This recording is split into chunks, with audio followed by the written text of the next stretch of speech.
All right, welcome back. We're in the Masjid of Higher Learning. Salute. Hopefully everything is peaceful with you. So what we will be discovering in today's tape is we will look into some of the esoteric and occult themes and origins of Jewish Babylonian mysticism or black magic. So we will look into some of the occult and esoteric themes that are found in modern day Jewish Babylonian mysticism or black magic. What we'll do is look into some false prophets. We'll look into some of the false messiahs. And we will also look at some of the, modern day ideologies that certain people practice that they really don't know have origins in certain satanic black magic. All right. Now, I'm dealing with this very, very objectively.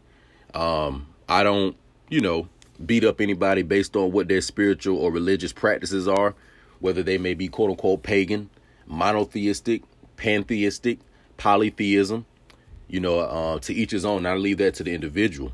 But we will use this time to look through certain Quranic and biblical history to just get somewhat of an understanding of what we see around us today, especially a lot of us that are familiar with certain, occult things that show up in, quote unquote, hip hop or rap.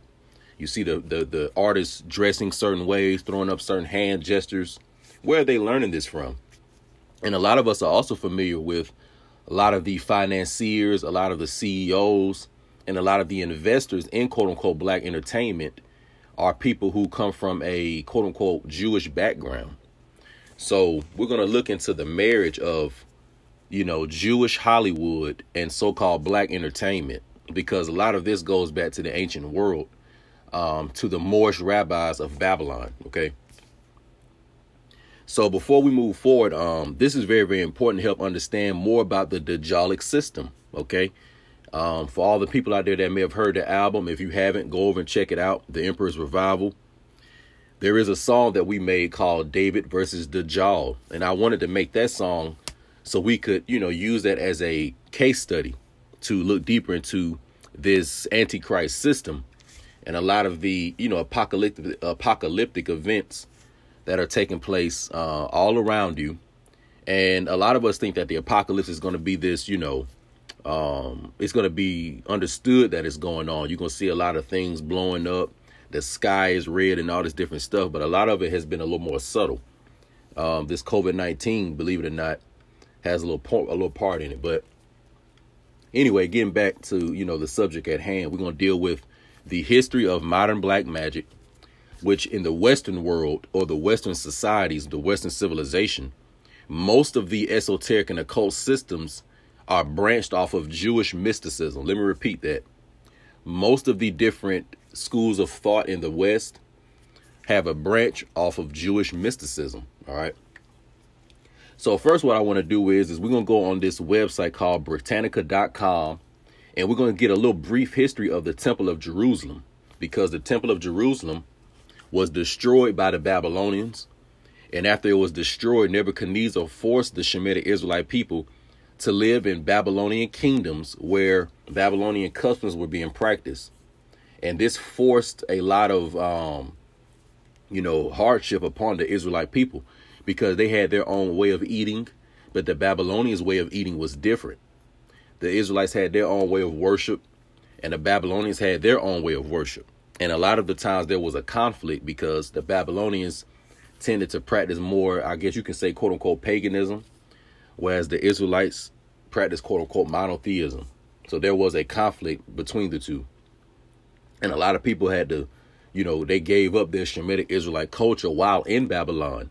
So if you've ever heard that term, while in Rome, do as the Romans, it was the same. While in Babylon, do as the Babylonians.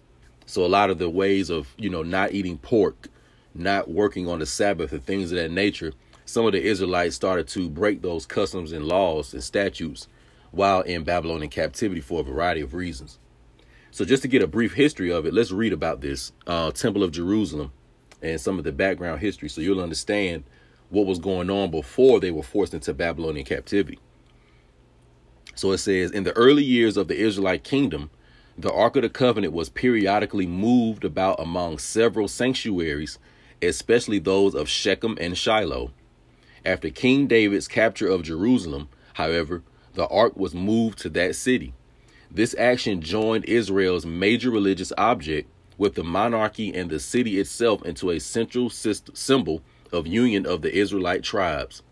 As the site for a future temple, David chose Mount Moriah, or the Temple Mount, where it was believed Abraham had built the ark on which to sacrifice his son Isaac. So before we move forward, the Ark of the Covenant basically was a physical object that the indigenous people of the ancient world created. And I personally believe that this Ark of the Covenant was a certain technology, and it had a certain power or ability to it. Okay. So this Ark of the Covenant is what you see on the screen in front of you that we use to place on as the image for our album. And it also says that David captured Jerusalem, or Palestine, Canaan. And this is where Jerusalem was set up. All right. So that's the first thing you need to understand. Let's move forward. The first temple was constructed during the reign of David's son Solomon and completed in 957 BCE. Other sanctuaries retained their religious functions, however, until Josiah reigned 640 to 609 BC, abolished them, and established the Temple of Jerusalem as the only place of sacrifice in the kingdom of Judah. So David's son Solomon built the temple, and this is where Israel was coming to worship. But there were also, you had the southern kingdom and you had the kingdom of Ephraim in the north. And when Solomon actually died, a lot of his problems were passed on to his son. And Solomon was very, very harsh to a man in northern Israel by the name of Jeroboam. And because of that, it caused a divide between the northern kingdom and the southern kingdom. And I think around 722, the Assyrians came in and carried off the northern kingdom into captivity. All right. So let's move on. So as it says right here, that the king Josiah abolished all those other, false temples, and the primary worship was done in the kingdom of Judah, which was in the south. All right.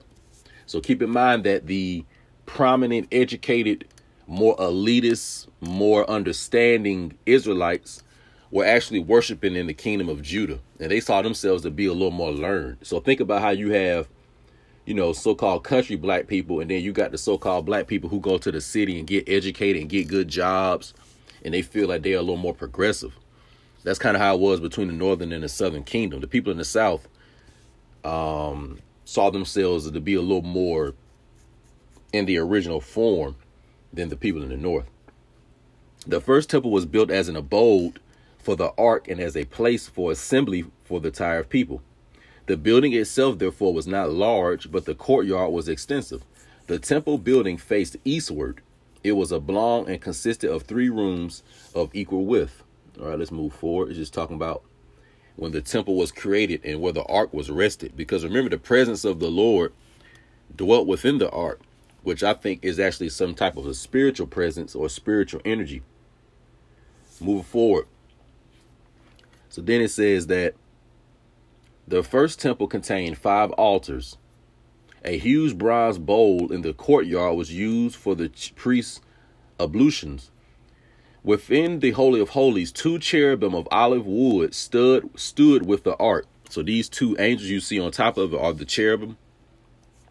The innermost sanctuary was considered the dwelling place of the divine presence, the Shekinah, and could be entered only by the high priest and only on the Day of Atonement, or Yom Kippur. So when you read in the Bible, when it talks about, certain people trying to get near the ark or touch the ark and they would end up dying, I believe it had a certain vibrational frequency about it.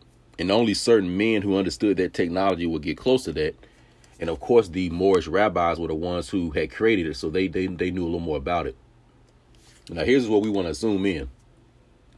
The temple suffered at the hands of Nebuchadnezzar II of Babylonia, who removed the temple's treasures in 604 BC and 597 BC, and totally destroyed the buildings in 587, 586 BC. This destruction and the deportation of Jews to Babylonia in 586 and 582 were seen as fulfillment of prophecy, and therefore strengthened Judaic religious beliefs and awakened the hope for the reestablishment of the independent Jewish state. So it says here that the king of Babylonia, Nebuchadnezzar II, removed the temple treasures in 604 BC and 597 BC, destroyed the builders in 587 and 586 BC, and captured the southern kingdom and forced them into captivity in 586, 582 BC. So we're talking about 600 years before the birth of Yahushua, the Shemitic Israelite people were forced into Babylonian captivity. Then it goes on to say Cyrus II founded the Achaemenid Empire or dynasty of Persia and conqueror of Babylonia in 538 BC, issued an order allowing exiled Jews to return to Jerusalem and build the temple. Work was completed in 515 BC. Now, what I want you to understand right here is that in 586 BC, the Israelites were forced into Babylon. Then about 538 BC, a new empire came in and destroyed the Babylonians. This new empire came in, destroyed the Babylonians, and the king of this new empire allowed the Shemitic Israelites, who had been in captivity in Babylon for some decades by now, to go back to their own home. All right. So I had to go through that to get you to see that the Israelites were in Babylonian captivity for quite some period of time. And they were in Babylon long enough to learn new Babylonian customs, to also get away from certain ancient customs in Israel as well. Because prior to Babylonian captivity, the priest class were the Levitical priest class and also the descendants of Moses. But after Moses died, the descendants of Aaron and the descendants of Moses started to have certain issues within the priesthood. And a lot of this laws in the Torah started to be changed. Okay, they were started to be changed. So when they went into Babylon, they had a whole new group of Israelite rabbis that had made themselves self-ordained and said, well, now that we're in captivity, we can't really do things like we used to. So we got to work with what we got. So there were new rabbinical priest class being created in in Babylon, but they weren't necessarily from the Levitical class. And this is also going on in the northern Israelite tribes as well, although they were scattered out throughout the Mediterranean, throughout Northwest Africa as well. But nevertheless, you had certain people now starting to, infuse foreign practices into the Israelite culture. So by the time Cyrus allowed the Israelites to go back to Jerusalem to set up shop, these new Babylonian black magic practices had already been infused into the Judaic culture. So when we think about things like the Kabbalah, when we think about things like the Zohar and certain other esoteric occult Hebraic themes, they were perverted severely in Babylon. And a lot of the pagan ways were included in it, because I don't want you to get confused when I talk about, let's say, Sufism, and I talk about the contemplation of the realities of the soul. This was something that the rabbis and the imams or the sheikhs both understood. And this didn't have anything to do with magic. OK, this is just the reality of the soul, more so a meditation type thing. So a lot of the original Zohar teachings and commentaries were more so dealing with how the patriarchs and the prophets of the Bible were Sufis. OK, and they had that communion with the Most High through their souls. All right. Not through black magic and things like that, but through the soul. OK, a lot of these practices and teachings were bastardized. A lot of lies were included. A lot of deceptions were included. And Dajjal took over the minds of the Moorish rabbis in Babylon. All right. So we had to go over that so you'll understand some of this Saturnian symbolism, because a lot of the occult practices that were included were certain Satanic or Saturnian themes. OK, Saturnian themes. All right. So just keep up with me. So you need to understand that while in Babylon, these Moorish rabbis, they learned certain satanic magic. They were hanging out with certain Babylonian priests, and they were teaching them these things. All right. And some of these Moorish rabbis would use this. OK, so when they returned to Jerusalem, this type of mindset and ideology was with them. All right. Also, I want you to think about this. Now, these Moorish rabbis that I'm talking about, when I say Moorish, I'm talking about the indigenous people or the copper colored people or the people of color. So these Israelites that were in Babylonian captivity, these were so-called black people. All right. So satanic, Judaism was created by so-called black people. And later on, the converts, the Khazarian converts, the Ashkenazi converts, they were given a Babylonian Judaic mysticism by these Moorish rabbis when they were converted. So the original so-called black Jews that converted the Caucasian quote-unquote Jews, they did not give them the original Abrahamic Hebraic Islamic culture. They gave them the Babylonian Jewish mystical culture. So predominantly and primarily today, that is why you see them practice that. They don't really practice and deal with the original Paleo ancient Hebraic Shemitic culture. They deal with the post-Babylon, quote unquote, Jewish culture. Okay. Now we're going to move forward and deal with some of the false messiahs that were roaming around, during the medieval period. And we'll look deeper into how their deceptions caused a lot of confusion and were part of the plans of Dajjal. So there was a man by the name of Sabbatai Zevi, and you're looking at him right now on the screen. You spell his name Sabbatai, last name Zevi, Zevi, Sabbatai Zevi. And Sabbatai actually is another word for Saturn. So this was a man who was a descendant of Roman Jews, and they were Saturn worshipers. Okay. You have to remember that the Holy Roman Empire had a lot of power in so-called Eastern Europe and in the Levant at some point. Even through the Holy Crusades, which started in around 1099 AD, when the Crusader Frankists went into Jerusalem and destroyed Jerusalem. They were there for a little while before the Moorish Sheikh Saladin came back and took it back from them. So there were certain Jewish practices, that were dwelling very, very strong in the Levant after the Christian Crusaders took over the kingdom of Jerusalem. All right. So as I said that, this man Sabbatai Zevi was a Romanized Jewish Saturn worshiper. OK. And there was a strong history of Saturn worship in both Rome and Babylon. So Saturn in the esoteric school represents the tempter. He represents the chastiser, or the one who brings test, because the God Most High, or the higher power of creation, has created both the good and the evil, which can be found in the book of Isaiah. So just like the angels were created, the satanic jinn were created as well to bring certain fitna and trials and tribulations to man, so man can have a proper presentation to either choose his good will or his evil will. All right. So that is why these satanic jinn exist, or these satanic tempters, because the higher power, or what we call God Almighty, wanted them to exist to test humanity. And a lot of the stories that you see about certain evil beings and things like that, these are certain Saturnian beings who really are testing man on behalf of the higher power. This could be found in the book of Job. No satanic jinn or no satanic tempter moves and acts on its own. OK, it has to get the permission and authority from the Most High higher power to do really whatever it is that it's doing. All right. So Saturn worship is basically dealing with that. It is dealing with death also as well. Things that have to change over. OK, so a lot of the death cults, they have a lot of powerful Saturn symbolism involved with them. And this man Sabbatai Zevi, he was one of these practitioners of this Saturn worship. All right. So he was a Kabbalistic Saturnian rabbi. OK. And he was born in, I think, Smyrna, Turkey. All right. Smyrna, Turkey, modern day, quote unquote, Istanbul, Constantinople. And he was born in 1626 and he died in 1676. So this man was living in the early 1600s. OK.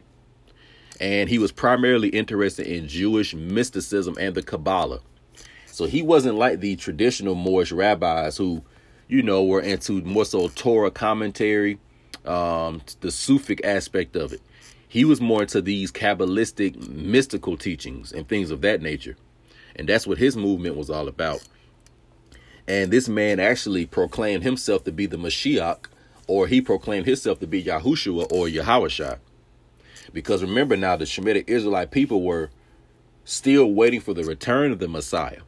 So once they learned about that history during their time in Babylon, They were always waiting for the Messiah to show up. So there were a lot of false messiahs showing up from, you know, the BC era all the way up until even now, today, present day 2021, claiming to be the Messiah because they know about this ancient story that the Shemitic people were told. So this man, Sabbatai Zevi, he claimed to himself that I'm the Messiah, all right? And he created various movements throughout the Levant, or throughout what we call Mitzr or Mizraim, Europe, Asia Minor, Egypt, Turkey, Istanbul, Palestine, modern day Israel, that whole quote unquote Middle East. He was creating movements and basically preaching to people that he was the Messiah. There was a man by the name of Nathan of Gaza who was an Ashkenazi, quote unquote, Jewish convert. And he was one of Sabbatai Zevi's followers. All right. So he professed that Sabbatai Zevi was the Messiah. OK. And in the year 1666 was supposed to be the year that a lot of the trials and tribulations and the Messianic period was supposed to start. So this man, Nathan of Gaza, who was an Ashkenazi Jewish convert, Babylonian Kabbalistic practitioner, he was saying that in the year 1666, that the Messianic period would start. Now, that's very, very peculiar that he would choose the year 1666 because you hear that 666 in it. And when you hear the term 666 and it's associated with more so Satanism, I want you to think about the degrees of a triangle. A triangle has 3 degrees, all right? And they're all 60 degrees apiece. So the inverted triangle, which is pointed upside down, has 3 degrees, I want to say, I think it's vertices of 60 degrees apiece, all right? So that's where your 666 comes from, the inverted triangle, all right? Dealing with descending energy, all right? So in 1666, this Sabbatai Zevi was imprisoned from him going around saying that he was the Messiah, because you got to remember, he was still living around the Ottoman Turks and the various Moorish caliphates that were ruling during this time. So some of these, you know, Moorish sultans and Moorish officials was hearing about this man. And he was called in because this man, Sabbatai Zevi, was claiming that I'm the Messiah and I want to get Jerusalem back for the Messianic age. And when these Moorish sultans and these Moorish officials and sheikhs were hearing this, these Moorish beys, when they were hearing this, they knew that this man more than likely is crazy. He's out of his mind. But if he's telling the truth, he could be a possible threat. So they had him basically imprisoned, tortured, and he was forced to convert into Islam. All right. Now, this is very, very important. You have here a satanic, Kabbalistic Jewish practitioner who was forced to convert into Islam because the Sultan threatened him with death. So under duress, you have this Jewish man converting into Islam. And in the open, he's, you know, making it seem as if he's outwardly practicing Islam. But behind closed doors, he's still reading the book of Psalms and doing certain Jewish customs without nobody knowing. So that's very, very important for you to understand that this man was a crypto Jew professing and in the public looking like he was Islamic. Keep that in mind, because in order for you to understand the whole Wahhabist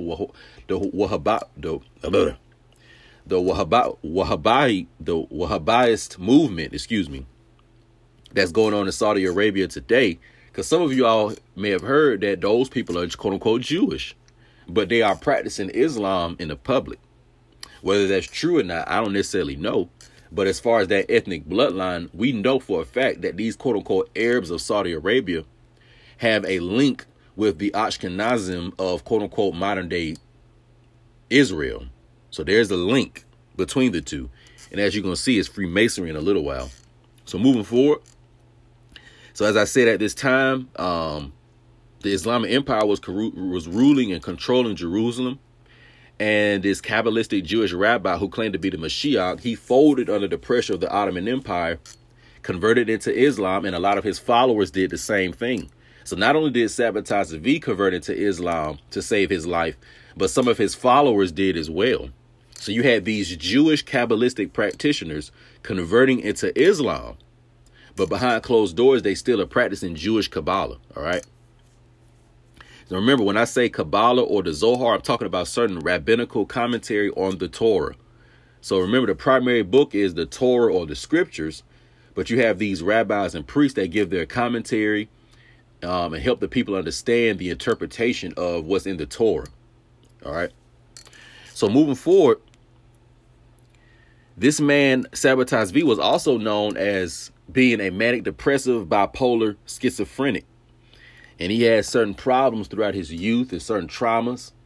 So a lot of this, was playing into his very, very, what seemed like a dynamic personality. A lot of these false messiah, false prophet characters, they're very, very charismatic. They know how to get people to follow them, and they know how to get people to believe them.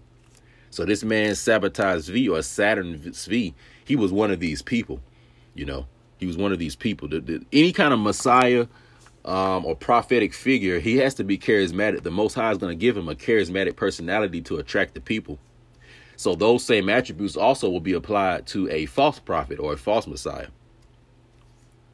So that's very, very important for you to understand the history of this man, Sabbatai Zevi, who lived in 1626 to 1676. And he created a false messianic age in 1666. And this man really was a blasphemer of the Torah and the commandments. And he believed in doing inverted practices. So whatever the Torah told you to do, he would tell you to do the complete opposite. So they believed in a world of inverted reality. So when you hear that term as above, so below, this is also a certain Jewish mystical term, because the realm of the heavenly realm was supposed to be reflected on the earthly realm as well. But these people have chosen to flip a lot of the original, we'll say, what's the word I want to use? They just chose to invert and flip everything. I don't want to make it confusing. So this man is very, very important. Remember, he lived in 1666 during his Satanic Messianic age. And this is one of the forefathers of modern day Babylonian Satanic, Kabbalistic, Jewish magic. Now, when you look at this man, he appears to be pale, and he could have been, because at this time period, don't get it wrong, you had indigenous people, Moorish peoples, who already were interacting and socializing and associating themselves and raising up certain, Caucasian pale people of Europa.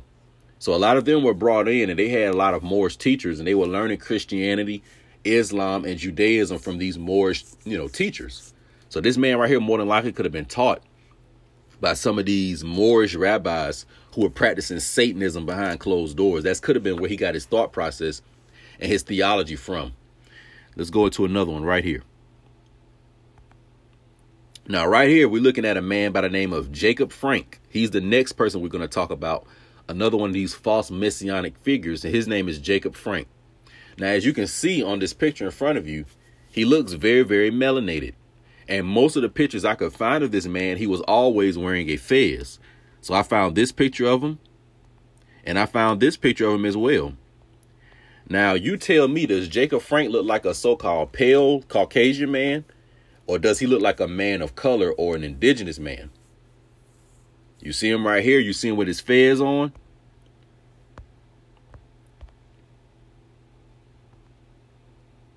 You see him right here as a closer picture. So I'm under the belief that Jacob Frank more than likely was a melanated Moorish man. All right. So let's look into his history. So Jacob Frank was born in Prussia, or he was a Polish Jewish religious leader. So he's born in Poland. And he also claimed to be the Messiah. But this man claimed to be the reincarnation of Sabbatai Zevi. Now, also keep in mind that reincarnation is a Kabbalistic understanding. Everybody has their own soul. And when a human being comes to this earth, once they leave, their soul goes on to do other things. So this idea of reincarnation and, the same soul coming back and being the same different prophets over and over and over, that's not a traditional scriptural thought process. That has a lot to do with certain magical understandings. All right. And this man believed in that mystical Jewish ideology. OK, so he believed that he was the reincarnation of this man. All right. He believed he was the reincarnation of this man. So moving forward, Jacob Frank was born in 1726 and he died in 1791. So he lived much later than Sabbatai Zevi. So Sabbatai Zevi lived, and his messianic period was in 1666. And really nearly 100 years later, this man Jacob Frank came with the same movement. So it'll show you that these false prophets and these false messiahs, they don't really go anywhere. They just die. But that thought process continues because the spiritual Dajjal and Satan are using certain men to bring that mindset and that bastardization onto the planet. So moving forward, let's look at another picture of Jacob Frank. See him with his fez on. Don't only Moorish peoples wear fezes. So why is this Jewish rabbi wearing a fez? Because they don't want you to know in the ancient world that the Jews and the Muslims and the original Nazarenes or Christians, that culture was kind of all the same. They all dressed the same. They just had little differences in practice. But anyway, this man Jacob Frank created a satanic Kabbalistic Sabbatian movement. So he just continued it. All right. And most of his followers and him converted into Roman Catholicism to hide their identity as Jewish Kabbalists. So the same way that Sabbatai Zevi converted into Islam to hide his Satanism, Jacob Frank converted into Roman Catholicism to hide his Satanism. So you have certain satanic people who are outwardly professing to be Islamic or Muslims. You have certain satanic people who are outwardly professing to be Christians. And you have certain satanic people who are outwardly professing to be Roman Catholics. So these satanic Kabbalists, they infiltrated these various religions from them being crypto.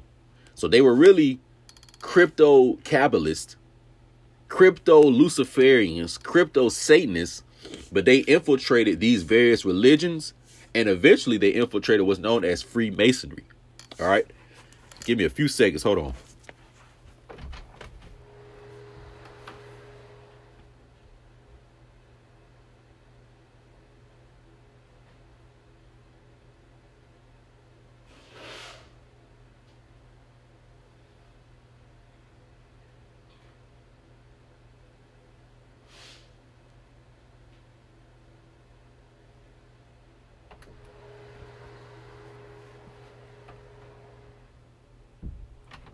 All right, I apologize about that. Sit back down in my chair. All right, so getting back to Jacob Frank. So once again, this man lived in 1726 to 1791, and he created a Kabbalistic satanic movement. But you got to remember that the greater Moorish Israelite communities, they were seeing these little Jewish rabbis practicing this Babylonian magic. And ever since they came back to Jerusalem, you had a division in the Moorish rabbinical class. So some of them were practicing the traditional customs, and they were upholding the statutes and the commandments of true Torah, Shemitic Israelite culture. But then you had these other Moorish rabbis that said, well, we want to include this satanic Babylonian thing because this really gives us more power. And we're going to go against a lot of what's in the Torah and do the complete opposite, such as charging people usury on certain financial loans. This was started by certain black Jews. OK, this was started by certain black Jews. So you can't get mad at the Caucasian Jewish person of today because they got their practices from the so-called black Jews. So we were battling against each other. You had these rabbis battling against each other. That battle between Yahushua, the prophet or the Messiah, and the demonic Pharisees. This is what that is. And it's still going on today. OK. So remember, you have these Satanists and they practice in Roman Catholicism. They practice in Protestantism. They practice in Baptists. They practice in Islam. They practice in being a Sufi. They practice in being a Shia. They practice in being a Sunni. They practice in being a Buddhist. They practice in all these other religions, but behind closed doors, they really are Satanists. All right. This man, Jacob Frank, also believed in purification through transgressions or sin. OK, meaning that he felt that instead of being righteous to get closer to the Most High, you're supposed to be evil, and this will force the Most High to interact and associate with you. So it's almost like, you know how you have a child that's being very, very bad, and they feel like being evil is going to get the attention that they want from their parent. That is the mindset that a lot of these satanic Luciferians have. OK, and Jacob Frank was one of these people to practice that. So he created these various Zohar Kabbalistic groups, which were basically heretical. These were Jewish heretics. And they were practicing Satanism behind closed doors, you know. And they were declared as heretics by the greater Jewish or the greater Israelite rabbinical class, okay? And also remember now, this man converted into Roman Catholicism, but as a public cover, but behind closed doors, he was a Frankist, Sabbatian, Satanic, Kabbalist practitioner, all right? These men also were the fathers of these modern revolution movements. So when you think about these movements that were designed to destroy societies and civilizations, to destroy Hebraic morality and culture, and also to provoke the Most High God, these different little movements were designed by the satanic infiltrators of these various groups, and particularly the Freemasons. So when you think about movements, let's say in the modern day, 2021, we have the feminist movement and we have this quote unquote black conscious woke movement. Now, on the surface, the feminist movement looks like it's supposed to just be liberating women, giving women more freedom and giving women more opportunities for life, which on the surface, it looks good. Just like when you look at the quote unquote black woke movement, that movement is designed to call out certain crimes that have been committed against so-called black people. You know, they just had a so-called Asian bill passed about hate crimes, whereas for all these years, so-called black people have been getting, you know, beat up and stuff like that. So these woke movements through the George Floyd shooting, you know, no justice, no peace, Black Lives Matter. It all looks like it's revolutionary for both the women's movement and the feminism and for the so-called black people in this woke movement. But these really are Illuminati, Illuminist, Sabbatian, revolutionary ideologies, Marxist, socialist, communist ideologies that were created by these Kabbalists. And they were designed to destroy the society. Feminism is what Lucifer or Satan, the jinn, introduced into the mind, or they whispered feminism into the mind of Eve in the garden. Feminism is what destroyed the Garden of Eden. Wokeism is what destroyed the Garden of Eden. Didn't Satan or the enemy tell Eve that if she ate from the fruit, that she would become and know as God? That's Illuminism. That is wokeism. And also, didn't he tell her that she was going to be empowered? That is feminism. So the reason why the so-called black woman of today, who is the Shemitic Israelite woman, who is the descendant of Eve directly, the reason why she seems to be the most aggressive in her wokeism, her feminism, and her globalism is because she was one of the original vessels that Satan used to bring this mindset onto the planet. So when you think about these revolutionary movements that seem like they're to free society and free the people and stuff like that, a lot of them are not designed to do that, okay? They're designed to destroy society. So these Sabbatian Frankists infiltrated the Freemasonry, and they infiltrated every religion as well. And they also practiced a lot of inverted, practices. So, for example, wife swapping in the business world today. And I was explaining this to a brother the other day that when you get into the big business world, the way you seal the deal and the way you secure certain deals is not always by signing contracts. Okay, it gets a little deeper to that. That's the first level of the business world, about two people coming into an agreement and then you signing a contract. But you also have when these guys would trade wives and daughters and things of this nature to seal certain business deals, to attract certain influential members into their groups, to recruit certain powerful members into their groups. So this is what, was going on. And Jacob Frank was a man who practiced that as well. So, these Sabbatian, Saturnian groups, they include Jewish converts and Freemasons of all theologies and religions. And this is why when you look into the Freemasonry, you see people from all various groups, in it. Because that link behind closed doors is the Sabbatian movement. All right. So to get ready to wrap this up, you got to understand that most of these groups out here are heretical, or they are seen as heretics. OK, they're seen as heretics. And I'm probably going to make another tape